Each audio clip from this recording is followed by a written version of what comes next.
Oke, selamat siang semuanya. Jadi sesuai janji saya hari ini, untuk pertemuan kali ini kita akan bahas pertanyaan-pertanyaan yang sudah masuk ke saya. Pertanyaan yang kemarin sudah kalian kumpulkan lewat LMS, itulah yang akan kita bahas hari ini. Nah, tentunya tidak bisa semua pertanyaan karena keterbatasan waktu, tapi setidaknya sebagian besar diusahakan untuk dijawab. Oke, pertanyaan yang pertama,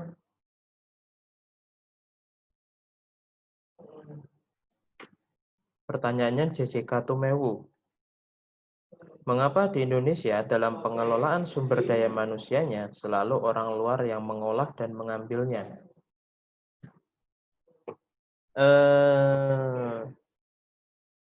Mohon maaf, ini datanya dari mana? Kalau misalnya memang, tapi pada prinsipnya gini, setiap instansi, setiap negara, setiap organisasi itu punya keterbatasan sumber daya, termasuk keterbatasan sumber daya manusia. Dan bukan hal yang tabu kalau misalnya terus kemudian mengambil sumber daya yang tidak dipunyai dari organisasi lain atau bahkan dari negara lain. Contohnya gini, Barcelona ketika dia tidak punya back yang baik, dia tidak punya pemain belakang yang baik, dia meminjam dari klub lain misalnya. Atau pasti kalau kalian tahu klub yang namanya Manchester United gitu kan. Manchester United ketika dia kekurangan pemain belakang untuk satu musim gitu, mereka pinjam dari klub sepak bola yang lain yang itu bisa untuk mengisi kekosongan. Nah, itu bukan hal yang tabu. Demikian juga untuk organisasi dan perusahaan. Biasanya kalau perusahaan itu yang tidak memiliki salah satu sumber daya yang diperlukan, mereka akan ambil dari yang lain. Contoh, kalau perusahaan itu tidak punya operation manager misalnya, atau manajer operasional. Di Indonesia menurut mereka, menurut kualifikasi mereka, tidak ada yang cocok. Gitu. Ya silakan mereka boleh hire atau boleh rekrut dari misalnya dari Jepang. Kenapa? Ya karena untuk operation management kualitas itu Jepang memang lebih unggul daripada negara yang lain atau daripada Indonesia sekalipun. Oke, nggak masalah selama sumber daya untuk gajinya cukup, kompensasinya cukup, dan mereka mampu, ya nggak masalah. Itu ya, tapi tidak selalu demikian. Kenapa? Karena peraturan pemerintah pun makanya dilindungi oleh peraturan pemerintah. Yang boleh menggunakan ekspatriat itu hanya posisi tertentu dan hanya dalam jangka waktu tertentu. Itu pun tidak boleh menjadi pegawai tetap. Nah, itu. Sekarang pemerintah pun sudah mengeluarkan peraturannya kok. Oke, kemudian mengapa manajer SDM perlu mengetahui tentang pajak, keuangan, teknologi, statistik, komputer, dan strategi perusahaan? Ya perlu tapi tidak wajib. Kenapa? Karena manajer SDM, karena kita pahami bahwa satu manajemen atau satu organisasi itu berpikir, itu mengusahakan ketercapaian visi bersama. Maka dari itu SDM, khususnya manajer SDM, tidak hanya soal bicara soal SDM dan pengelolaan kebahagiaan karyawan, tapi juga perlu tahu soal pajak, perlu tahu soal juga teknologi. Kenapa? Karena sekarang alokasi SDM gitu kan, alokasi karyawan untuk project untuk apa itu sudah pakai software gitu ya. Kayak pertemuan kemarin saya bilang contohnya Monday.com. Nah, silahkan dilihat sendiri. Itu kira-kira alokasinya seperti itu.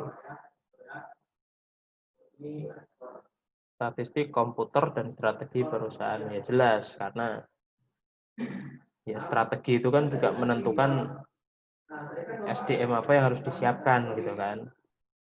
Kalau strateginya itu kita bermain tiki taka kayak Barcelona, tentu tidak perlu striker yang model bomber yang tinggi besar. Kenapa? Karena itu cenderung akan mengganggu kelincahan pergerakan. Contohnya begitu. Atau seperti di Juventus saat ini, dia perlu seorang penyerang, tapi untuk strategi pelatih yang sekarang, penyerang itu bukan sebagai goal getter atau bukan sebagai pencetak gol, tapi sebagai pembuka ruang gerak dari gelandang yang lain, dari teman-teman yang lain, dari Cristiano Ronaldo atau Paulo Dybala gitu kan. Mereka ini goal getter yang ulung, cuman kurang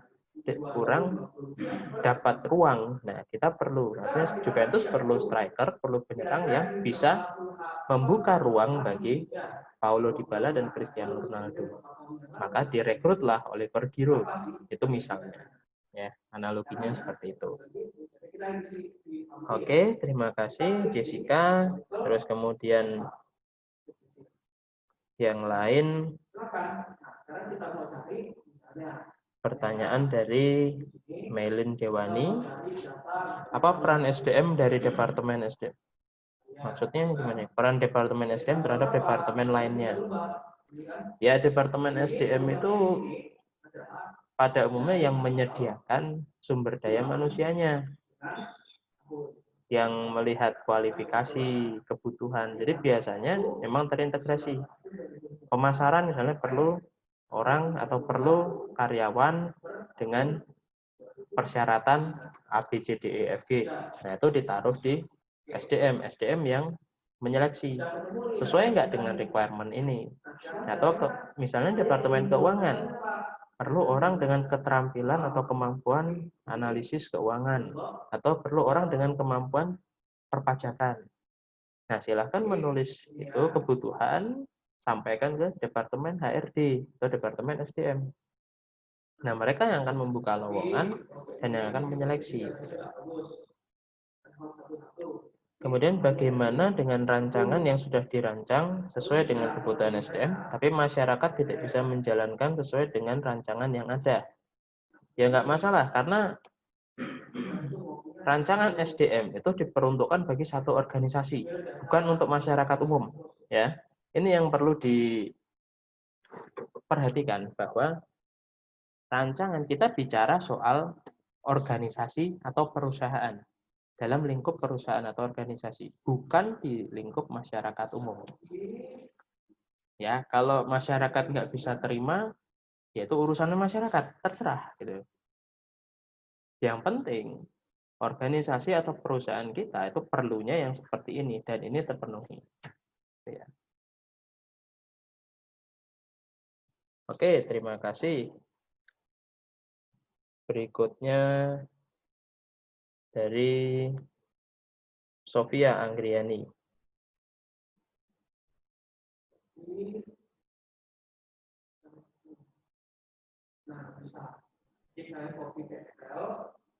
Sebentar. Oke.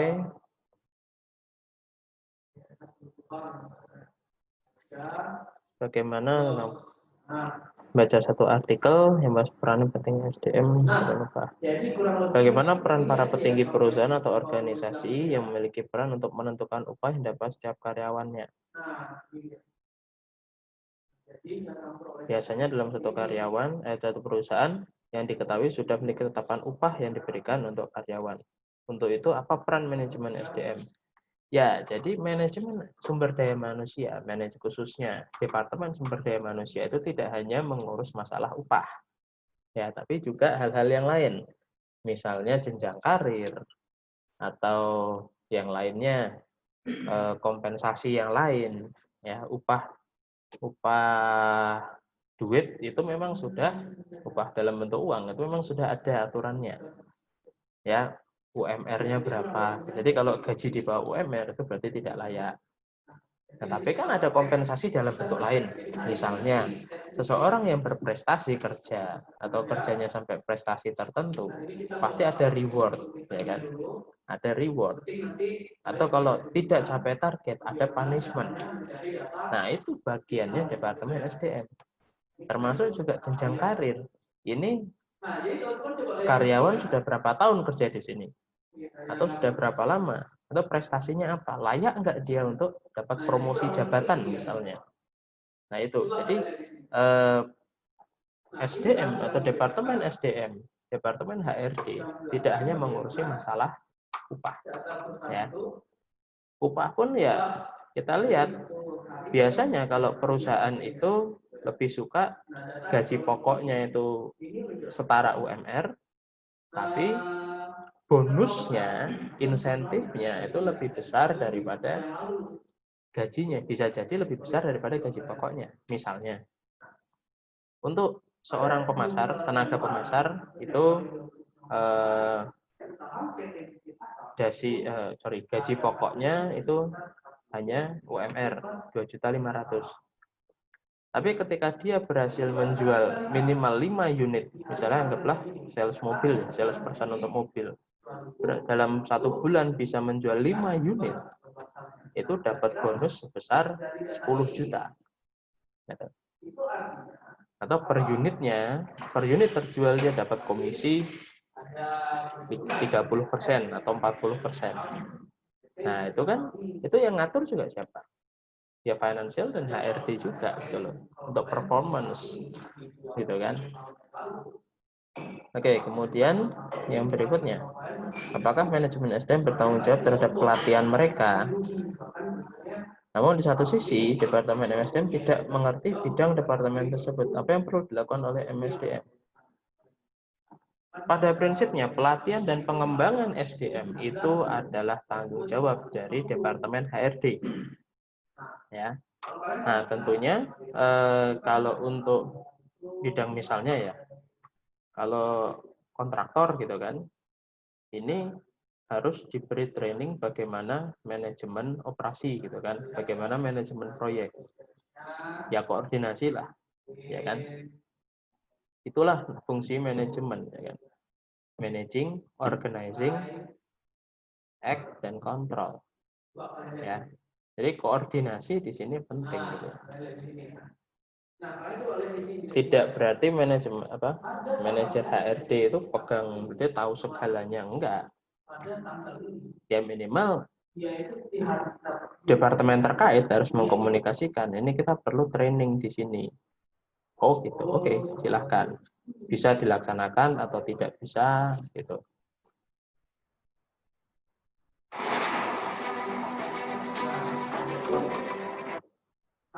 Oke.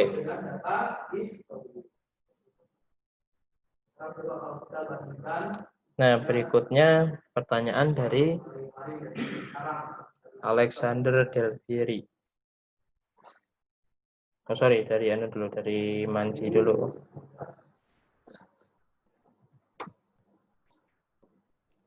Mengenai stakeholder, yang mana hal ini fokusnya pada pandangan eksternal. Apakah stakeholder ini memiliki pandangan internal dalam keberlangsungannya? Jadi untuk stakeholder, nih ya, saya jelaskan secara umum aja. Stakeholder dalam organisasi itu terbagi dua.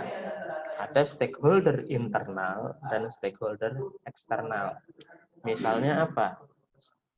Antibana atau prodi manajemen ini stakeholder internalnya siapa?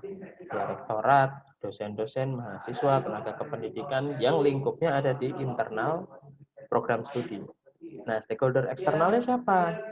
Ada yang di luar dari internal ini tadi. Misalnya pemerintah daerah, para pelaku bisnis, terus perguruan tinggi lain, terus instansi atau departemen-departemen terkait, itu sebagai stakeholder eksternal. Nah, terus bagaimana peranan stakeholder eksternal dan internal? Jadi pada prinsipnya stakeholder internal itu mencoba mengakomodasi atau mencoba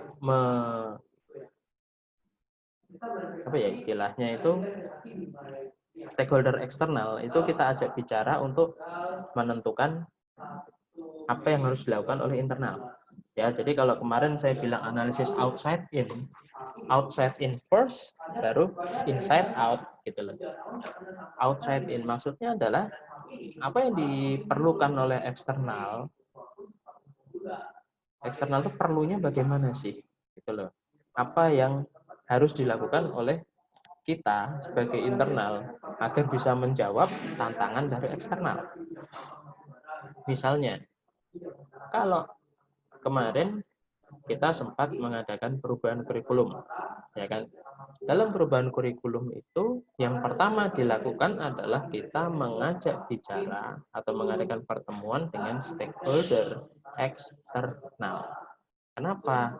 Ya karena soal penyerapan tenaga kerja, penyerapan lulusan, terus materi apa saja yang harus diajarkan supaya bisa menjawab tantangan dunia kerja. Itu kita perlu pendapat atau perlu masukan dari eksternal. Nah, setelah mendapat masukan dari eksternal, dari stakeholder eksternal, yang waktu itu adalah dari Bapeda, terus dari dunia profesional, dari dunia industri,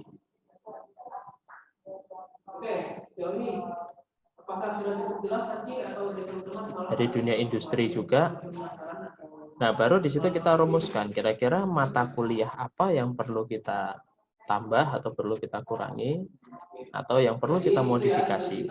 Itu. Jadi itulah peranan dari stakeholder eksternal. Nah, stakeholder internal itu menyesuaikan kebutuhan atau menyesuaikan kondisi dengan hasil studi atau hasil diskusi dengan stakeholder eksternal tadi. Supaya apa? Ya supaya kita bisa bersaing.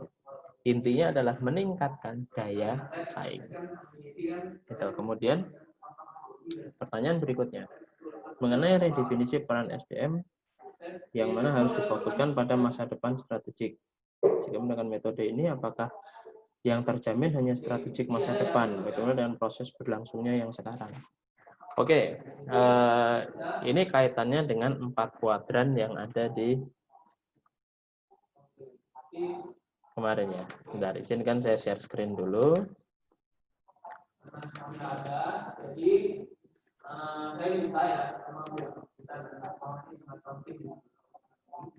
minggu depan kita akan praktek, sekaligus yang presentasi adalah mengenai risiko pas bahwa nanti. Sekalian juga kita akan praktek bagaimana nanti caranya. Itu adalah kaitannya tentang 4 kuadran yang kemarin ya. Bentar, saya buka dulu. Kalau itu cara Aci menghitung pada deviasi itu salah itu lupa dia tidak akan itu langsung digunakan dia. Agak lama. Misalkan di bawah satu aja ya, ada kemudian dengan data Excelnya, jadi itu bisa diatur kalian untuk bagaimana. Nah, oke, ada yang ingin bertanya lagi. Saya ingin bertanya lagi, saya. Gimana? Saya Kak, Jessica, juga. Tuh, dan ingin bertanya, kan?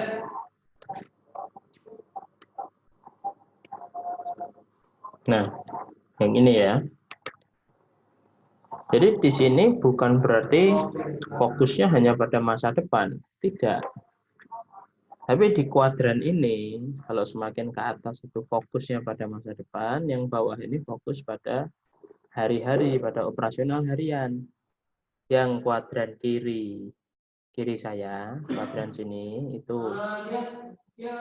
orientasi pada proses. Yang di sini kuadran sebaliknya itu orientasi pada orang.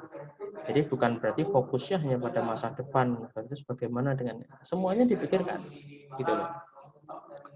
Jadi dari sini kita lihat untuk fokus masa depan yang kaitannya dengan proses, itu tujuannya apa?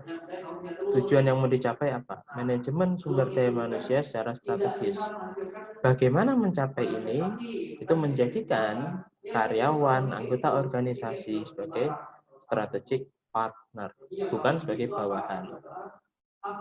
Nah, untuk mencapai ini, apa yang harus dilakukan oleh organisasi adalah manajemen transformasi dan perubahan. Ya, terus terang kalau perusahaan mau maju masa depan pasti berubah terus. Nah, bagaimana mencapai transformasi dan perubahan yang baik? Tentu menjadikan karyawan atau orangnya itu menjadi change agent. Ya, agent itu kan orangnya, subjek gitu. Nah, kalau yang di kuadran berikutnya, yang kuadran bawah itu untuk proses peranan SDM, SDM sebagai partner bisnis itu dalam hal manajemen infrastruktur perusahaan. Infrastruktur perusahaan itu apa aja sih? Ya, ada dokumen-dokumen, ada alat-alat yang diperlukan, dan orang-orang itu juga infrastruktur. Nah, di sini bagaimana untuk mencapai ini, mencapai infrastruktur perusahaan yang baik, untuk manage infrastruktur perusahaan yang baik, maka perlu manajemen SDM sebagai administratif expert. Nah, ini proses administratif expert, ini proses. Nah, kemudian bagaimana caranya? Ya dengan melihat kontribusi karyawannya. Kontribusi karyawan. Bagaimana supaya karyawan berkontribusi baik? Ukurannya apa? Ya dengan menjadikan karyawan sebagai champion atau employee champion. Yang jadi juara itu karyawannya. Jadi bukan seperti diktator gitu ya. Jadi apa yang saya mau itu yang harus terjadi. Tidak, bukan seperti itu. Oke.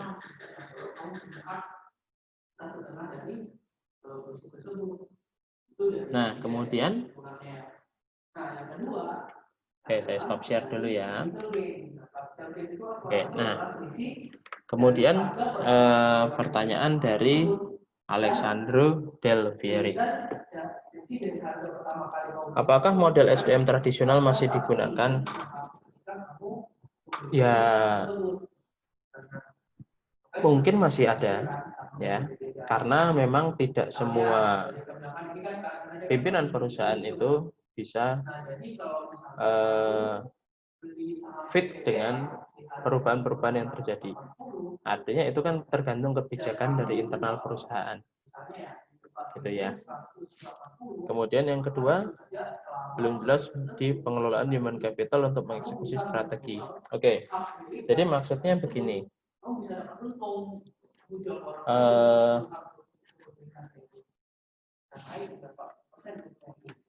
Untuk mengeksekusi strategi, itu siapa yang melaksanakan? Seorang pelatih Manchester United atau pelatih Juventus, si Andrea Pirlo, itu meracik strategi. Nanti kita menyerang itu lewat sektor sayap kiri dan sayap kanan. Kemudian memberikan umpan lambung, terus memanfaatkan ketinggian badan dari Oliver Giroud. Tapi yang melaksanakan strategi ini siapa? Ya pemain yang di lapangan kan, gitu loh. Nah, itu pentingnya SDM atau penjelasannya, analoginya seperti itu. Analogi kenapa sih SDM itu penting untuk mengeksekusi strategi? Ya karena memang mereka pemainnya. Intinya itu, memang mereka pemainnya. Oke.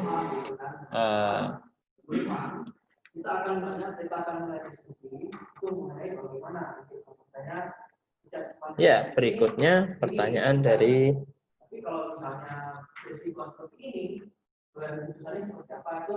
Amanda.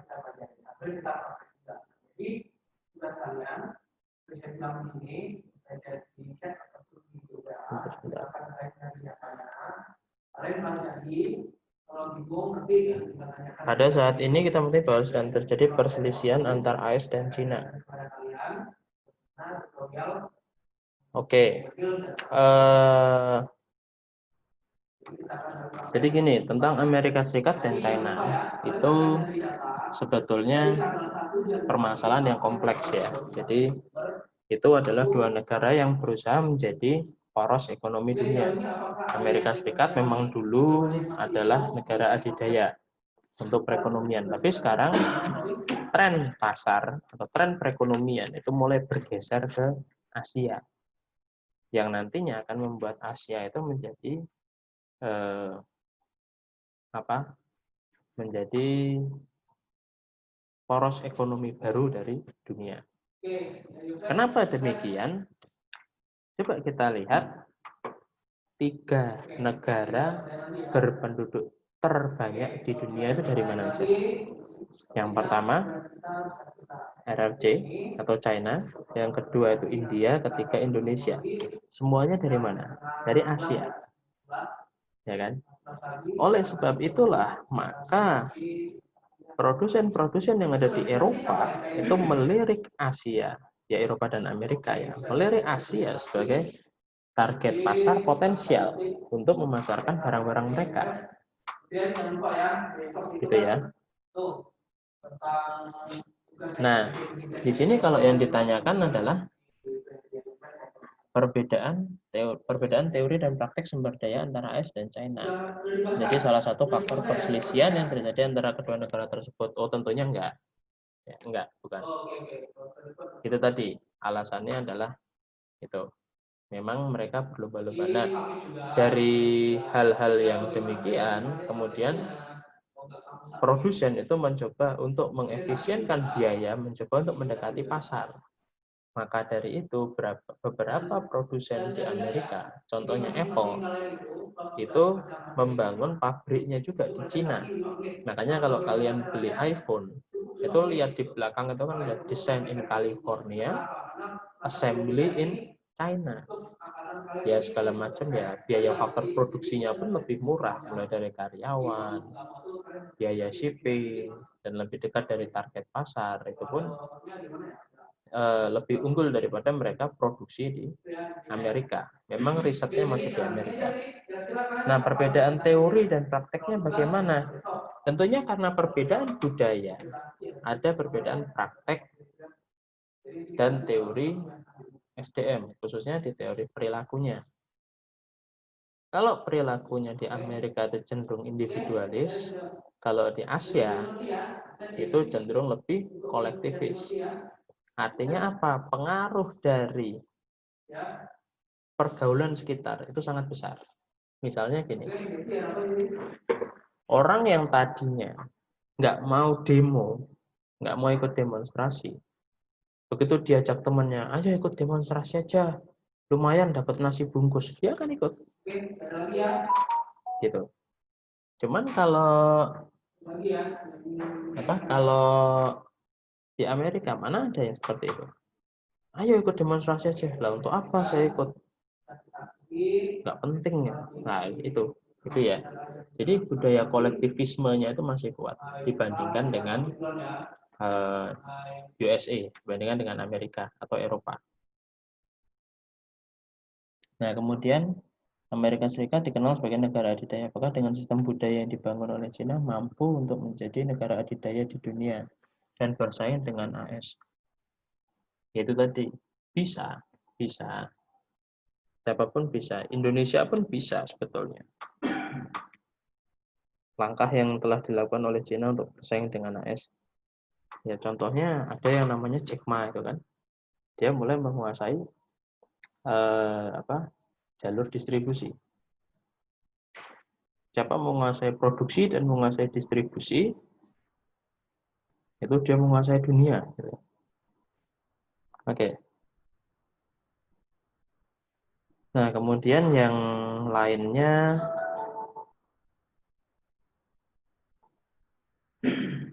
pertanyaan dari Awi. Aku warga Indonesia. Awi. Nah, terkait dengan pengembangan kompetisi atau kompetensi nih maksudnya nih. Itu terdapat perlunya manajemen perubahan. Di situ peran manajemen perubahan mengembangkan SDM berupa apa? Apakah dalam bentuk strategi atau bagaimana? Jelaskan. Waduh, dia nyuruh dosen yang jelasin. Jelaskan, kayak soal ujian. Nguji dosen ya. Oke, jadi intinya gini. Kalau untuk manajemen perubahan itu nanti akan kita pelajari lebih lanjut di session manajemen perubahan. Ya. Tapi prinsipnya segala sesuatu itu pasti berubah. Ya otomatis mau tidak mau kita harus ikut untuk berubah. Kalau enggak kita akan seperti dinosaurus yang punah. Gitu. Kemudian apakah manajemen talenta itu penting dalam kegiatan berbisnis? Ya jelas penting. Ya. Kenapa? Karena itu adalah bagian dari kita untuk mengalokasikan apakah orang tersebut cocok dengan pekerjaan yang dia geluti saat ini atau yang dia laksanakan saat ini. Gitu.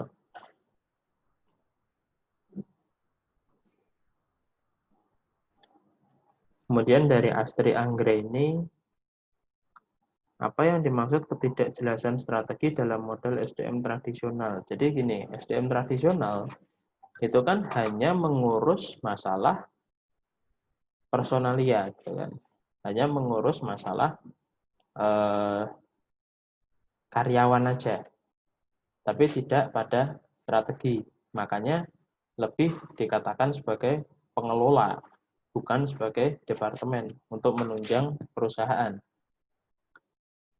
Nah, tapi dalam model yang baru atau model insani itu Departemen SDM atau HRD itu sebagai pendukung untuk perusahaan mencapai atau organisasi mencapai tujuan dan cita-citanya. Gitu ya. Makanya dikatakan strategi. Dikatakan ketidakjelasan strategi yaitu tadi ya karena ya cuman ngurusin itu aja. Tapi kalau sekarang kan tidak. Jadi harapannya Departemen HRD itu bisa menjadi salah satu bagian dari tercapainya tujuan dan cita-cita perusahaan. Terus bagaimana peran SDM dalam proses transformasi organisasional? Ya tadi kalau lihat dari kuadran itu kita sebagai SDM atau karyawan atau anggota organisasi itu adalah change agent atau agen perubahan. Dari mana? Dari attitude-nya, dari kompetensinya, itu bisa dilakukan ya sebagai change agent.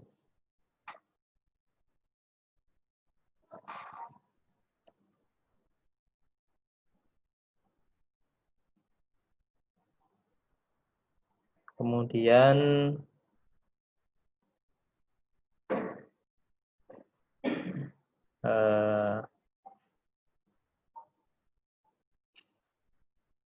dari yang lain,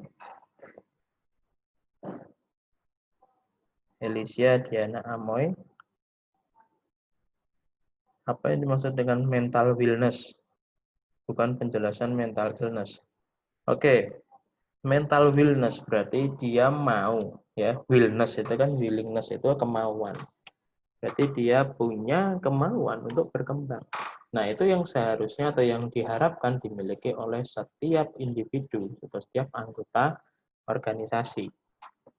Jadi keinginan untuk berkembang, proaktif untuk mengembangkan diri, gitu.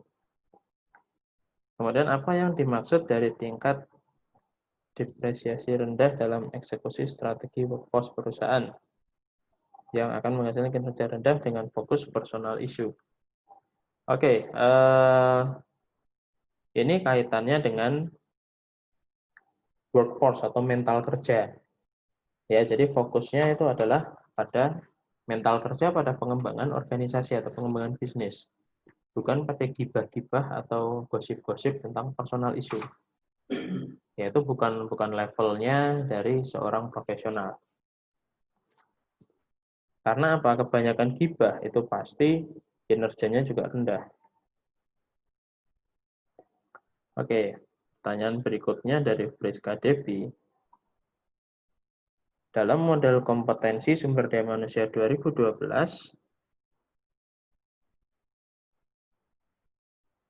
ada pengembangan kapasitas organisasi yang dilakukan untuk mendapatkan perubahan, namun karena adanya kompetensi yang dilakukan, bagaimana suatu perusahaan dapat mencapai perubahan yang baik? Oh, maksudnya mungkin kompetisi ya. Ya, jadi kompetisi dalam hal positif itu nggak masalah. Gitu ya. Misalnya, loh, dia bisa sampai target 110%. Masa saya nggak bisa? Itu nggak masalah, itu bagus. Asal jangan kompetisi yang tidak sehat, terus kemudian jegal-jegalan, atau sliding-slidingan, itu jangan. Ya, kalau dia sudah bagus kerjanya, terus karakternya dijatuhkan, dia ini tukang gosip misalnya, nah, itu jangan. Kompetisi yang baik, ciptakan kompetisi yang baik. Kemudian yang kedua, tuntutan yang semakin kuat untuk mengembangkan organisasi dapat menimbulkan kegairahan semangat dalam dunia kerja. Namun bagaimana cara kita mengembangkan semangat atau passion apabila bekerja di tempat yang tidak sesuai dengan talenta masing-masing? Oke, ya ini sebetulnya banyak dialami di dunia profesional. Ya, ketika kalian bekerja besok, kalian nggak bisa selalu minta ditempatkan di tempat yang sesuai dengan bidang kalian. Pasti akan ada rotasi, kan? Akan ada perpindahan kerja. Caranya gimana? Ya belajar. Ada keinginan diri untuk belajar. Kemudian dari Galileo Rinaldi.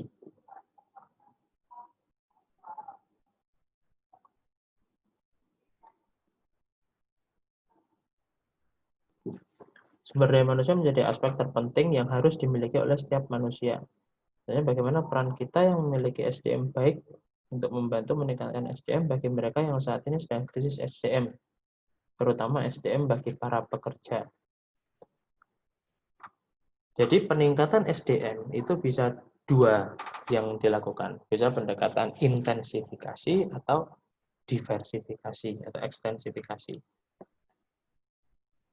Intensifikasi maksudnya satu orang atau satu kelompok, satu orang tapi kompetensinya ditambah. Itu namanya intensifikasi, sehingga orang itu bisa bekerja lebih intens. Atau ekstensifikasi, ya dengan merekrut orang baru yang kompetensinya sesuai dengan yang diharapkan. Itu. Terus kemudian, bagaimana cara mengembangkan semangat pekerja yang bekerja tidak sesuai dengan bidangnya? Dengan saat ini banyak orang yang bekerja tidak sesuai dengan bidang pendidikan yang diambil. Oke, ya itu nanti ada di bagian teori motivasi. Ya, ada pertemuannya sendiri. Nanti kita akan bahas hal-hal seperti itu lebih banyak. Kemudian dari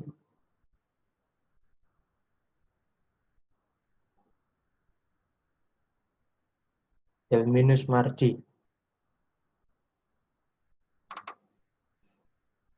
Bentar.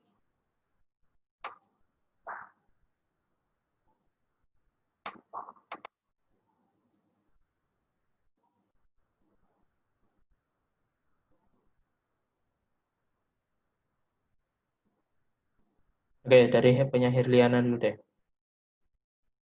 Bagaimana menciptakan nilai pelanggan melalui pengembangan kompetensi atau intellectual capital dalam organisasi? Oke, nilai pelanggan itu sebetulnya memang bisa kita ciptakan. Dan bagaimana melalui pengembangan kompetensi? Tentunya kompetensi yang dimaksud adalah kompetensi dari si pelayannya, dalam tanda petik ya, pelayannya dari organisasi atau perusahaan tersebut. Misalnya gini, kalau kita biasanya itu minum di warung kopi gitu kan, orang nanya aja, minum apa? Minum apa? Hah? Kopi berapa? Kopi berapa? Atau apa? Apa? Oke. Nah, terus kita buka warung kopi yang baru atau kafe yang baru di sebelahnya dengan attitude waitressnya atau attitude pelayannya lebih baik. Ketika kita sampai, tanya, selamat pagi, disapa dulu. Senyum, sapa, salam, itu wajib. Senyum, gitu kan, sapa, pagi, mau minum apa? Nah, tentunya itulah nanti yang akan membuat pelanggan itu merasakan. Jadi, ada customer experience di situ. Nah, ini eh, masuk ke sedikit ke ranah marketing, ke service quality. Tapi service quality dari bagian internal organisasinya. Ya, ketika ada kualitas pelayanan yang baik, orang akan membandingkan gitu loh. Saya di sini dilayani dengan lebih baik. Ya udah, berarti besok saya ke sini aja. Nah, itu artinya ada perubahan nilai pelanggan. Kalau yang tadinya cuek dilayani dengan bahasa yang dalam tanda petik urakan tadi, minum apa, minum apa. Nah, begitu dia merasakan tempat yang baru atau dengan perubahan attitude dari waitressnya, dia akan melihat, oh ternyata kalau dilayani begini ini lebih enak ya. Nah, di situ ada perubahan nilai pelanggan, gitu ya. Dia akan lebih peduli pada eh, keramahan dan aspek 3S itu tadi. Bagaimana melayani yang baik, service excellence, menjaga 3S, senyum, sapa, dan salam tadi ya. Nah itu. Terus kemudian apa yang dimaksud dengan perubahan dinamika karir dan ekspektasi pekerja? Ya, dinamika karir tentu aja hal-hal yang kaitannya dengan pengembangan atau dengan jenjang karir. Misalnya kalau orang itu awalnya hanya jadi salesperson atau salesman atau sales girl. Nah, kemudian di masa kerja tertentu dia punya hak untuk naik menjadi supervisor salesperson. Terus kemudian naik lagi menjadi area sales manager atau sales manager dan sebagainya. Nah, itu namanya dinamika karir. Dan karir itu namanya dinamika, kan dia ada turun naiknya. Nah, itulah yang namanya dinamika karir. Tidak selalu karir itu lurus menanjak, enggak. Bisa jadi suatu saat ada hal yang membuat kita turun, ada yang membuat naik. Nah, itu biasa. Kemudian ekspektasi pekerja, ekspektasi itu harapan ya. Jadi harapannya, saya kalau kerja di sini harapan saya apa sih? Itu namanya ekspektasi pekerja. Oke. Nah, mengingat waktu, jadi kita coba satu lagi dari Jubelio. Masih loading.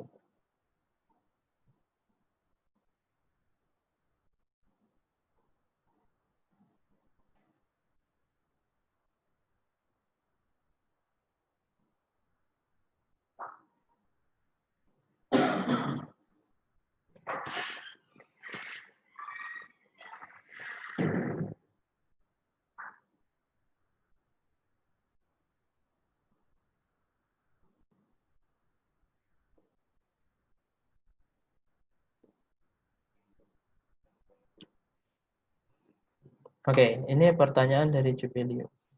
Saya dulu peran SDM dalam proses transformasi organisasional. Bagaimana maksud dari peran SDM dalam proses transformasi organisasional tersebut? Oke, peran SDM dalam proses transformasi organisasional. Jadi, itu tadi, manusia, karyawan, anggota organisasi itu menjadi change agent dalam organisasi. Perubahan organisasi itu bisa jadi kalau tadinya kita manual, kemudian mulai pakai komputerisasi. Itu juga perubahan, contoh perubahan. Dan perubahannya bagaimana? Apa yang bisa dilakukan SDM ya? Belajar soal komputer. Mau belajar enggak? Itu dia. Terus kemudian, Bagaimana pengaruh sosial dan budaya terhadap kehidupan bermanajemen yang baik. Nah, ini. Jadi mungkin ada juga beberapa pertanyaan yang itu ya, yang serupa ya. Bagaimana budaya, culture itu mempengaruhi sikap dan perilaku khususnya dalam manajemen.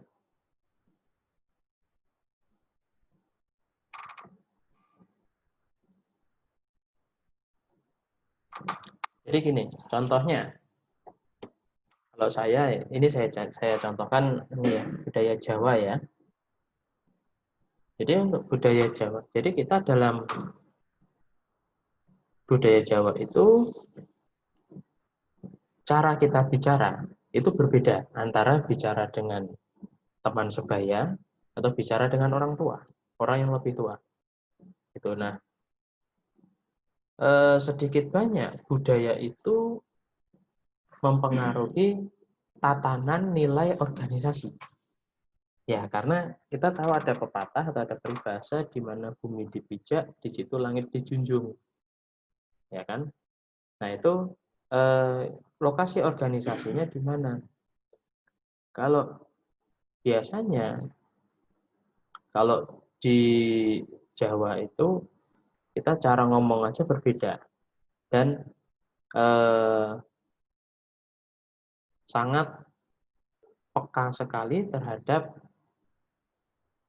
sopan santun. Itu ya. Ya saya yakin dimanapun sama, cuman caranya berbeda. Misalnya kalau lewat di depan orang tua itu harus membungkuk. Kan? Nah itu juga demikian juga tradisi dan budayanya demikian. Tradisi budaya di mana organisasi itu ada, itu mempengaruhi tatanan dan nilai organisasi. Itu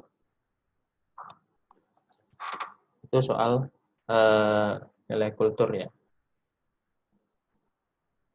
Nah, kalau kulturnya di AS, di negara-negara Amerika dan Eropa, memang dia lebih individualisme. Misalnya ketika dia cuek dengan tetangga atau cuek dengan rekan kerja, itu nggak akan baperan gitu loh, nggak akan jadi masalah. Memanggil atasan aja bisa dengan langsung sebut nama. Tapi kalau kita di Indonesia di budaya ketimuran, mana bisa kayak gitu, kan? Ya manggil atasan, manggil dosennya ya pakai Pak atau Bu. Selamat pagi, maaf mengganggu. Itu bagian dari norma kesopanan, gitu kan? Kalian kalau ke kuliah di Amerika misalnya nanti, Amerika atau Eropa, panggil dosennya dengan nama itu biasa. Ya itu salah satu contoh perbedaannya. Gitu ya. Nah kemudian tadi utang saya satu terakhir. Pertanyaannya Herminus Mardi. Dalam budaya kolektivistik seperti di Cina, individu kurang dihargai daripada kepentingan kolektif. Nah, maksudnya gimana? Oke, jadi maksudnya gini, yaitu sama seperti kita di Indonesia, ya kan? Ada musyawarah untuk kepentingan bersama. Jadi selalu mengutamakan kepentingan bersama di atas kepentingan pribadi. Itu contohnya begitu. Maksudnya begitu. Ya contohnya aja kalau misalnya saya punya kepentingan sama atau saya punya kepentingan sama truk-truk tangki atau truk-truk sawit yang lewat gitu kan. Saya ini bisnis sawit, maka mau nggak mau tangki sawit saya harus lewat depan rumah tetangga satu RT misalnya. Tapi ternyata tetangga satu RT nggak boleh, nggak mau kalau tangki sawit saya lewat. Nah, disitulah ada yang disebut kepentingan bersama lebih penting daripada kepentingan individu. Ya udah mau nggak mau mengalah, nambah angkut lagi, ya kan? Dalam organisasi pun demikian. Misalnya,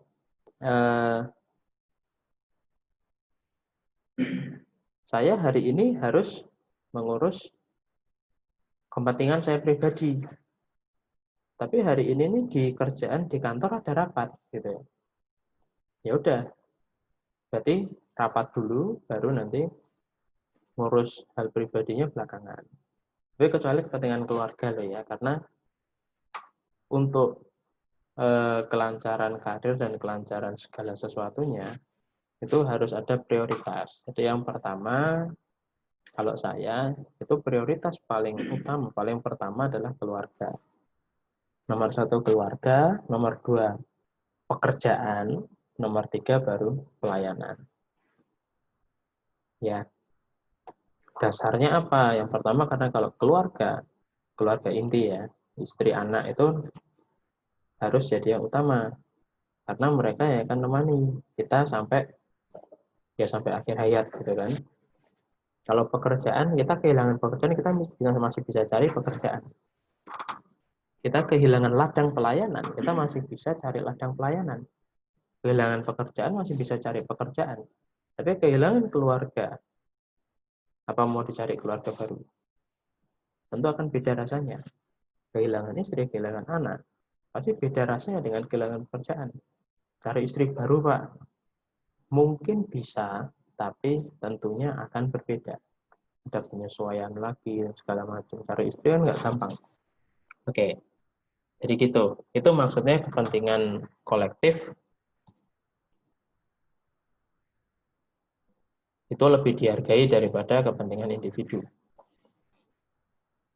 Oke, terus pertanyaan terakhir, bagaimana cara mengatasi permasalahan industri yang sering dihadapi oleh Cina supaya tidak terlalu berdampak parah? Permasalahan industri yang bagaimana? Karena kalau Cina sendiri sekarang pun sebetulnya sudah maju, gitu kan? Dia menjadi poros ekonomi baru bagi dunia. Oke, baik. Ya, kira-kira itu yang bisa saya sampaikan. Apabila belum bisa terjawab semuanya, ya mohon maaf karena keterbatasan waktu dan kita tidak bisa pertemuan tatap muka, hanya bisa seperti ini.